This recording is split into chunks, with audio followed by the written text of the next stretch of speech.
welcome to another episode of October Surprise, a podcast created for citizens, by citizens in Pennsylvania's new 16th Congressional District. I'm Jim Roddy, a lifelong resident of Northwest Pennsylvania, and your host for today's podcast.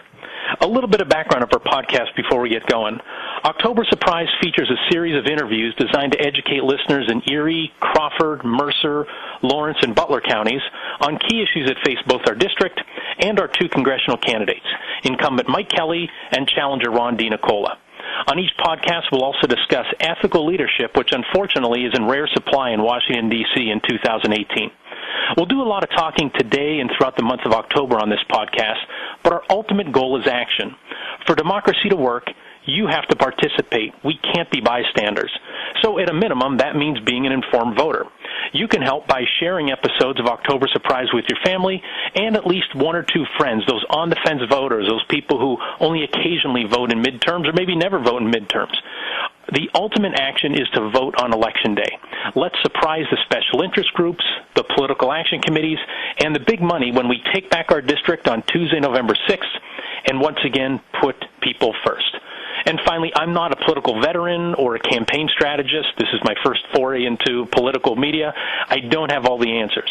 But together, we're going to learn what's happening in our district by talking with elected officials, grassroots leaders, and extraordinary citizens from PA 16 in each episode. Our special guest today is Titus. He's a native of Titusville and currently lives in Erie, where he's very active in our community. He's a member of the City of Erie School Board. He's on the board of directors for the Crime Victim Center and the Greater Erie Alliance for Equality. He's a licensed professional counselor who regularly presents at local and national conferences on the topics of trauma, suicide, and ways that communities can reach out to underserved populations. He was also involved with the Jefferson Society on a project that helped raise awareness about the opioid crisis in our community. And Tyler has received national attention as the first openly transgender elected official in the state of Pennsylvania when he was elected to the school board in November 2017.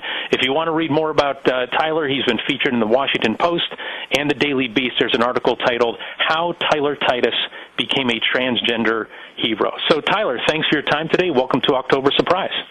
Hey, thank you so much for letting me jump on your show with you, Jim. Sure. Happy to talk with you and learn more. We're going to talk about two very important issues that are facing our community today, opioids and education. I'm going to start with, I don't want to start with softballs. I'm going to throw you a fastball that has some curveball on it as well. So Can you start by tying those two together? So how is the opioid crisis negatively impacting the educational system and children in our area? And then vice versa, how are failures in the educational system exacerbating the opioid crisis? So that's a great question. And so what I can tell you is what we're seeing is a lot of our kids who are growing up with parents who maybe are struggling with addiction or family members who have addiction, their school becomes one of the least of their worries, essentially. So they're missing out, they're truant, they are skipping altogether, their grades are dropping, we're seeing higher dropout rates with our students, and the opioid epidemic is absolutely impacting that, especially when you start to get maybe to a little bit more of our rural districts around us. But one of the things that we really kind of honed in on is seeing that a lot of what was happening around the opioid epidemic was stemming from earlyhood traumas that were going on. And so when we see a parent who maybe had their own childhood experience with trauma grow up and then maybe find some self-medication through opioids, either prescribed or illegal, that they were perpetuating the trauma cycle through neglect, through lack of presence, and that it was just carrying on these generations of addiction. So yes, there is a genetic component to things, but we're also seeing the environmental influence that was having an immediate impact on the kids and their investment within the education. And when the education system fails, you have kids who don't really have a way out. And so when the resources are scarce within our district to not get kids in the sports or the extracurricular activities or to keep them invested in coming to school, they don't really have a way to break the cycle. And the cycle continues to perpetuate because it's like all these systems are lining up for the perfect storm for these kids to just almost stay stuck. Like there's just no way out for them. Yeah, and it is a cycle, and you mentioned about how it impacts rural communities from an educational standpoint as well. In another episode, we talk with Judy Hines, who was a teacher for 35 and a half years in Mercer County, and that's exactly what she talked about, is in terms of the parental support isn't there to get the kids to school, and even if the kids are going to school, to push them to do their homework. I guess, is that the same thing that you're talking about, that you're seeing in the city of Erie as well? Yeah, it is absolutely. Where we're seeing kids be parentified at a really early age, where we're seeing, 6, 7, 8-year-olds now becoming like primary caregivers in their house, and they're responsible for the younger siblings, getting them off the bus, helping them with their own homework. And so when you have a younger child trying to fill in roles of parents, the first thing that's going to go is their own homework, because really, what is a math problem to a kid who's worried if mom and dad are safe, or if they're worried, what are we going to eat tonight? That's the last thing that they're going to pay any attention to. Yeah, parentified. That's a term I've never heard before, and unfortunately, it's happening more and more. Let's keep going down the path talking about the opioid crisis in Erie and the Jefferson Society project that I mentioned in the intro. So the group met with state and local officials, addicts in recovery, parents whose kids are recovering addicts, family members who lost loved ones, and healthcare professionals. So tell me, besides what you've talked about already, what did you hear from those folks, and what did you learn from them? First off, I think that whole project absolutely changed me, and I know that it changed several of us who are involved in it. Sitting down with family members who had lost someone to the opioid epidemic through overdose, or watching the family members currently struggle, you can see the pain and the hurt on these family members, and you can't help but take some of it on and hold some of it with them. What we were finding, as we were traveling through this, is the resources they're there. Like, the help is out there, but the stigma is so damaging that people don't want to engage in the services, because they don't want to get labeled as an addict. They don't want to get labeled as mentally unstable or all these other things. So it begs the question, what comes first? Is it the mental health issues that people are afraid to get services for, so then they go on to self-medicate? So there's just so many things that we were seeing that played a role in this, and that it wasn't one little, if we just fix this, everything would be better. There were so many things that crossed and intersect for this to change that it was really hard to flush out. Where's this quick solution? Because there isn't one. Yeah, there's no quick solution, and you said you sat down with folks who had lost loved ones to the opioid crisis, and I've never talked about this publicly before, but back on April 2nd of this year, my younger brother, Zachary, who was, we adopted him, he was 16 years younger than me, a few weeks short of his 32nd birthday, overdosed for the last time and passed away. And so this opioid thing really hit home, for me, and I can say for years I felt helpless, where you try to push him towards help, he'd get some help, then he'd get back with his friends, and it was just felt like such a helpless situation. I guess, is there any hope that you can give? Again, I feel bad, like I can say there's no hope for me now. He's gone. But what's the hope that we can turn this thing around, that this problem can stop getting worse, and we can start, keeping more of these young folks around? So, can you give us some hope, Tyler, in terms of, is there a way out of this?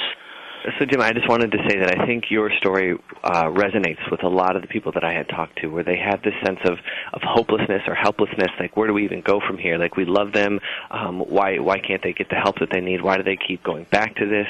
And one thing that we, just talking with a lot of those who are in the addiction arena, like the professionals who are working with those struggling with addiction, we often forget that there is brain changes that occur when somebody starts adding in synthetics, and so it becomes almost like a version of the person, but not the person that we know and love. They're in there, they are, but they become overtaken by the disease, and so I did find a lot of hope, though, like talking to a lot of the providers, and then talking to Dr. Rachel Levine just about some of the things that she was, pushing for in the state of Pennsylvania, is we have a much stronger understanding of what was causing the addiction, the over-prescriptions that we were prescribing that we were seeing, and then all of a sudden there was like this cutoff. So we had medically created, this whole generation of addicts through pain pills, and then we cut off that supply. And so when you cut that off, their brains are still, and their bodies are still needing. And so they turn to the streets, and they're turning to very, very, very dangerous concoctions of just trying to chase down what their brain is saying that they need. But the other thing that we had found is people who need love the most will often ask for it in the most unloving of ways. And that the opposite of addiction, or the solution to creating recovery, wasn't necessarily through all these other programs, but it was community, creating a sense of community, a place of belonging for addicts, so that they're not feeling like they have nowhere, but for the families who are going through it as well. Having another family to connect to, that when this becomes a conversation that we're not afraid to have out loud with other people, we're going to find that almost every person is touched by the opioid epidemic. Right. Maybe it's immediate, or maybe it's 2 steps removed, but everyone somehow has a story that's related to this opioid epidemic. And if we're able to start talking about it, the stigma goes away and people can get the services that they need, because they realize that they're not, I think so often they think that they're this epic failure, or they're all these other, like, their negative self-talk takes over, and there's just a disappointment, there's this black sheep, and they don't want to keep hurting and shaming, and so they just want to go do this on their own, and they get lost in this negative undertone, this world, and then the families become subject to anxiety, depression, and all these other things. So once we're able to bring these things to the forefront and let people know that they're not alone, and we have this sense of community and rallying behind not just the addicts but the families of addicts, I think that we will see a ton of change. But the conversation has to change first. Yeah, and I think people have to understand the depth to which this is affecting our community. And again, I knew about my brother's struggles, and tried to get help for him. He, again, was an on and off again kind of thing. But when we talked to the funeral director when we were making the arrangements, he talked about how he's in touch with the coroner and folks, other funeral directors in the community, about the frequency, like that he was handling almost one a week, and then there were reports of overdoses, maybe some that didn't result in death, from an 80-something-year-old person who was trying this to, relieve pain, getting illegal, opioids, and then somebody who had a 6-month-old, where they put something on their, pacifier to get them to stop from crying. I mean, it was unbelievable. And he told me about the depth of it just in Erie County. Like, this is just in our little corner of the world. The magnitude is just overwhelming. It's pretty astronomical when you start to look at the numbers. Like, every year we had gone up and gone up and gone up, and part of, again, what contributes to that is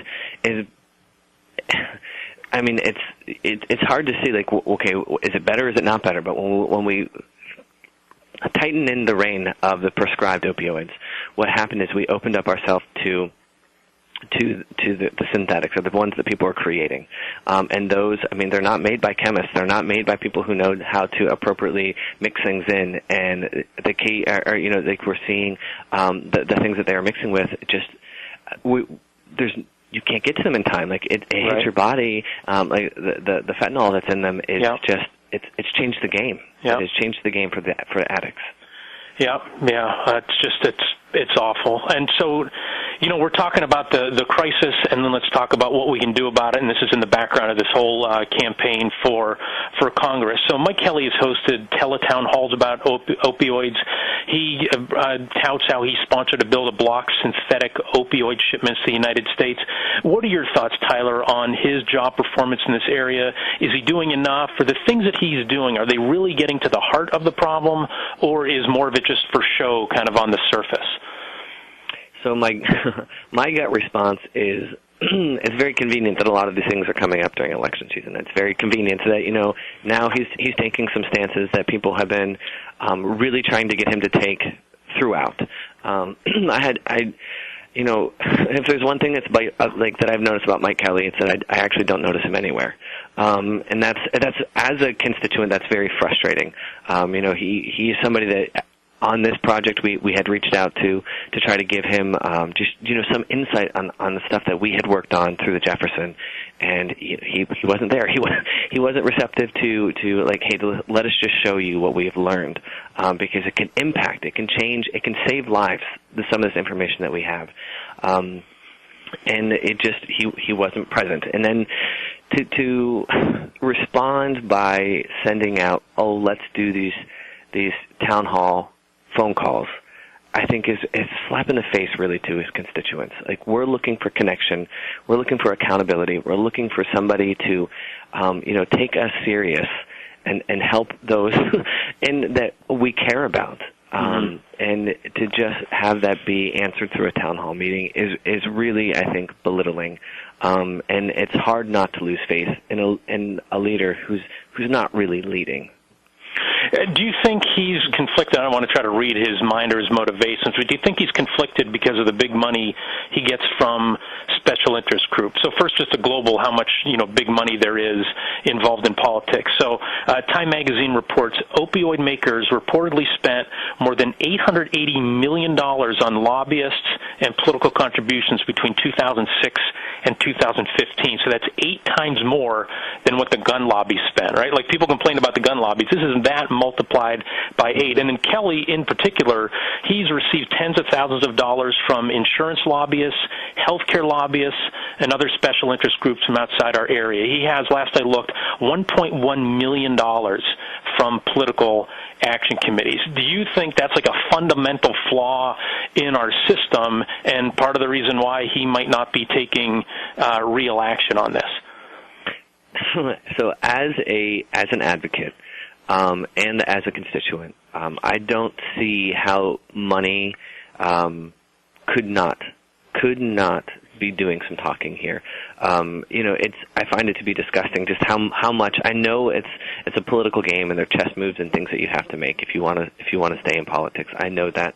However, when you have special interest groups, especially like the ones that we were talking about now today, funding such a large part of your campaign, how could you not be motivated to keep their best interest? If they are, because it's how could it be otherwise? Right. How could Tyler? If I gave you $2 million for something, how could you not be motivated to take my phone call, or if I want you to do something, do it? How could it be otherwise? Because that's a huge blow, and and it's not. And Mike Kelly's not. He's not alone in that arena. Either. I think that we see the pharmaceutical industry, or really any industry that can play within an addiction on a person, like be that even just like the caffeine or nicotine, really have vested interests in making sure that the politicians that they want and need are in office. And I think that it just really hits home with us on this one, because we are losing loved ones, and then we're watching somebody who's supposed to be protecting our best interest really protect the best interest of those who are taking our loved ones from us.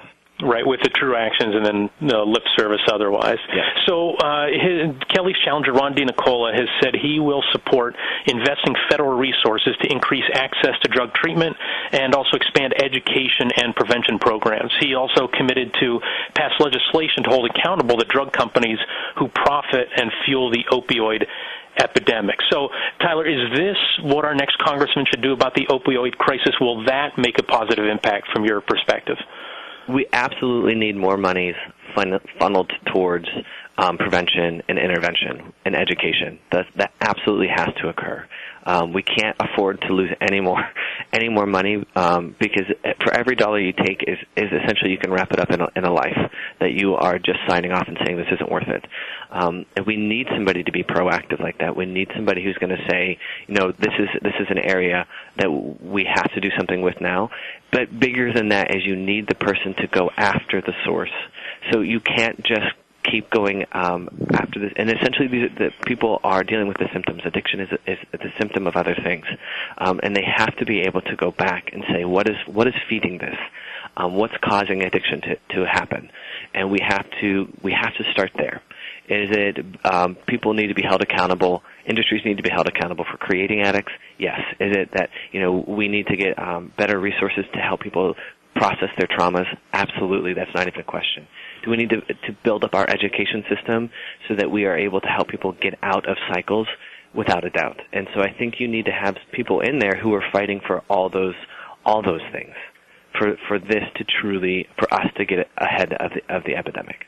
Right, to make a dent in it, like you said, it's got to be really widespread. Just like I think about where there was so much, drunk driving, and a lot of it on New Year's Eve. Boy, the days leading up to New Year's Eve, there's just all over the place in terms of these, Lyft and Uber providing free rides, free cab rides, things like that. We've got to let people know that it's, just one phone call away and get those resources. That there are options, and then there are helpers out there. There are people ready to act on your behalf to help you to intervene. And that there's no shame in needing it. There's no shame. So thanks for your insights on the opioid crisis in our community. Let's talk for a few minutes about education. So what are the challenges that you've seen? You have a unique perspective as an Erie citizen, as a counselor, and as a school board member. What are the challenges you're seeing from our education system? The biggest challenge being the funding is flawed. The funding formula it's just simply flawed. Erie is a unique city in that we have a very high refugee and immigrant population, so we have a lot of students who are, English as a second language.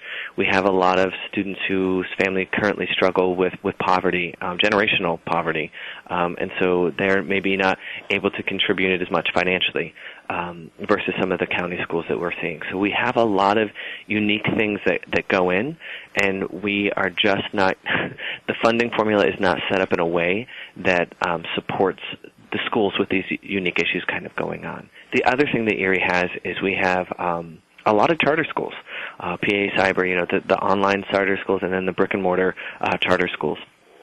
And what people don't understand is that I'm all about school choice, I am. But what I'm not about is that the public schools fund. It's their funding that goes into the cyber schools and the charter schools, and so it's literally we are paying for, I don't want to say our competition, but we are paying. But that's what it breaks down to, is we are paying for them to be up and running, and so oftentimes these schools will be able to provide better buildings or provide smaller classrooms because they can pick and choose who they want. And then the Erie school is the one actually paying the bill for all of these things. So we're taking directly out of the hands of the students who need it the most, who need the extra resources. But it's just not there because of the way the funding is set up in the state of Pennsylvania.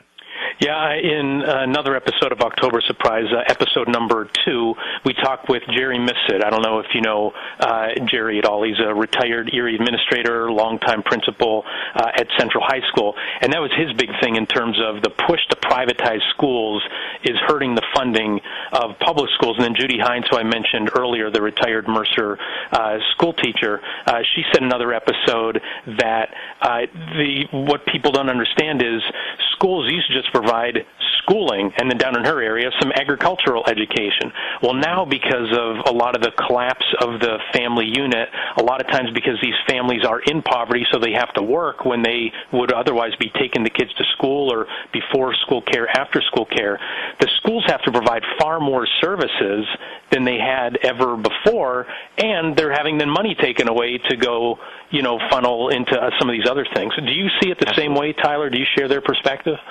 Yes, and I think I get frustrated when I hear just other community members or people refer to our parents as poor or not trying or lazy or other things, is because we have so many families now who are working 2, 3, 4 jobs just to try to make it through to support their family, and they're trying. So the problem is not that we have lazy family members who aren't invested in education. It's the exact opposite. We have family members who are busting their butts to try to keep a house up and running with their kids, but the jobs that they are working just don't pay them a wage in which they can provide or only have to work one job.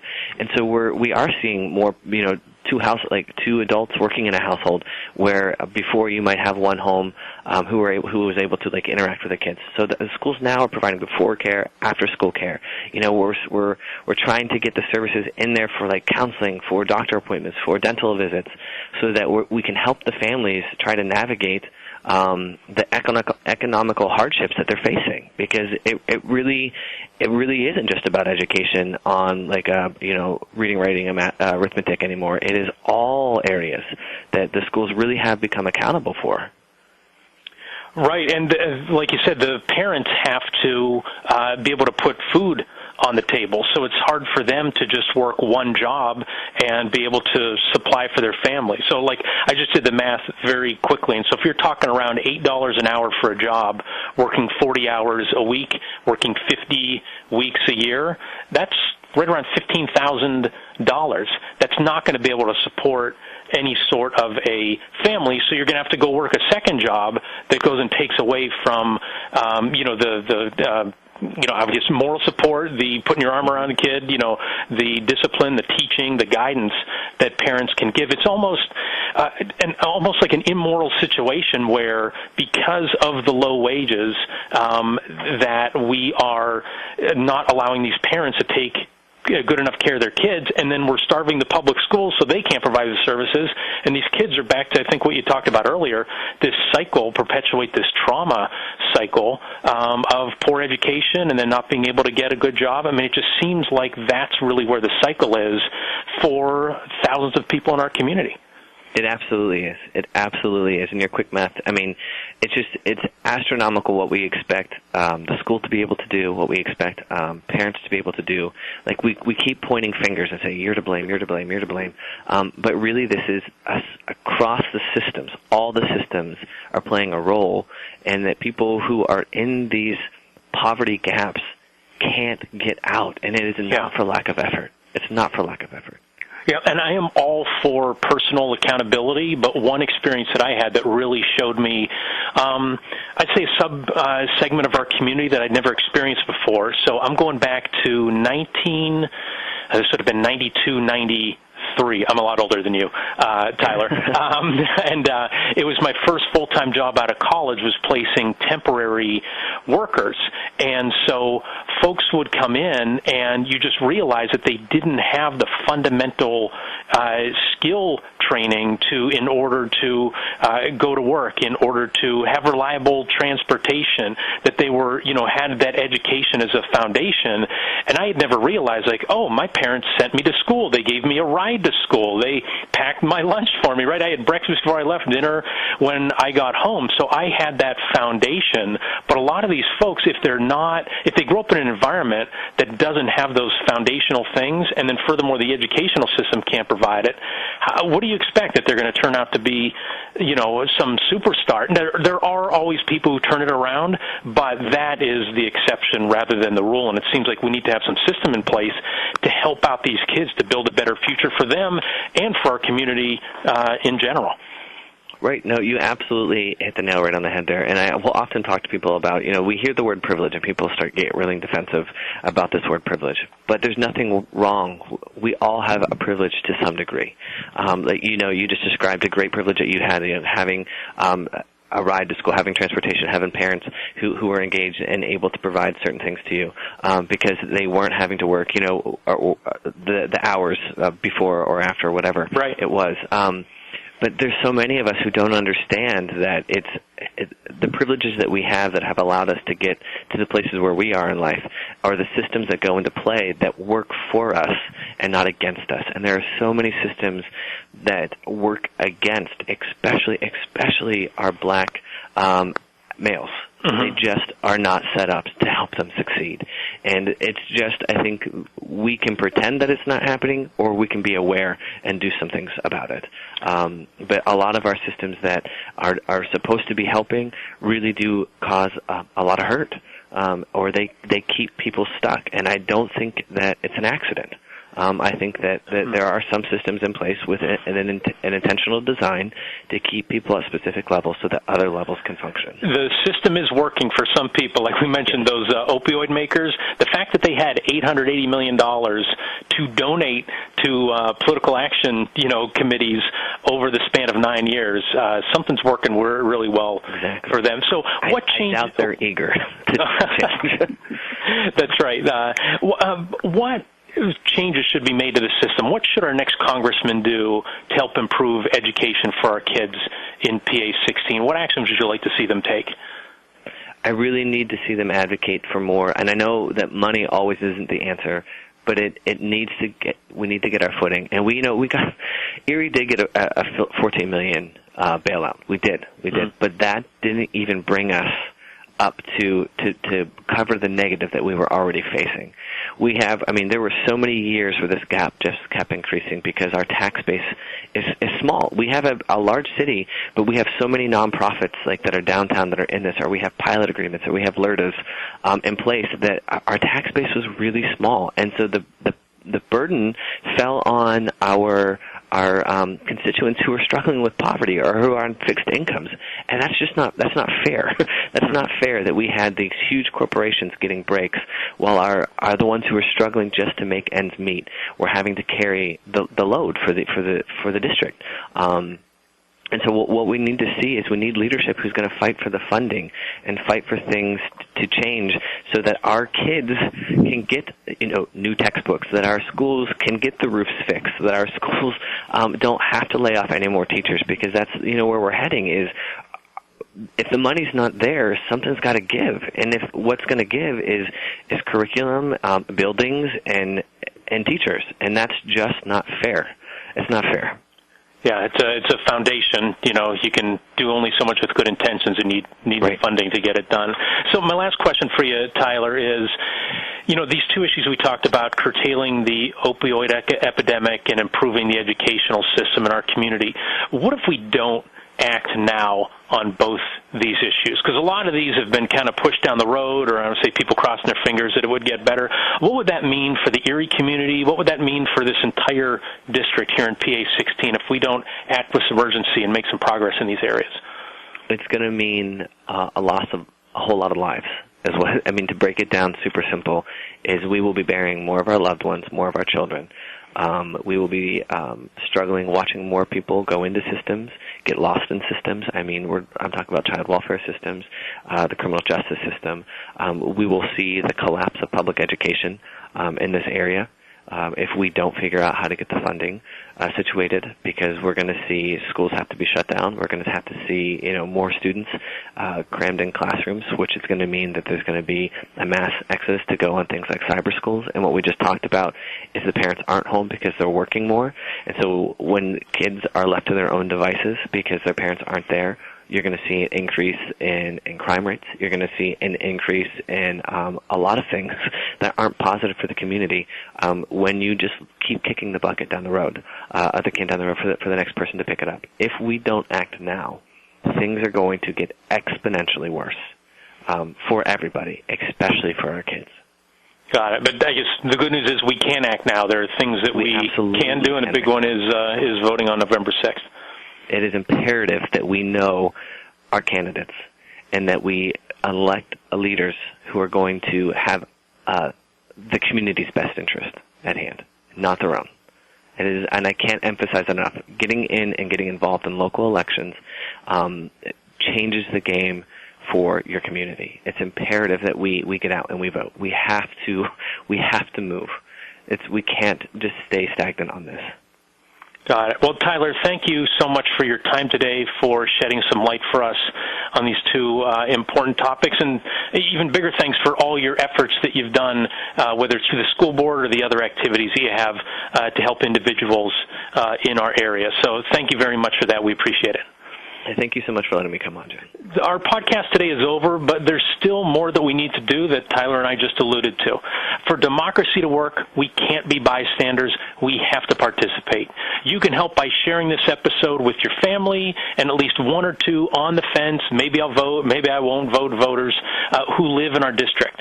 and then you can vote on Election Day. Let's surprise the special interest groups, the political action committees, and the big money when we take back our district on Tuesday, November 6th, and once again, put people first. I'm Jim Roddy. Thanks for listening to October Surprise.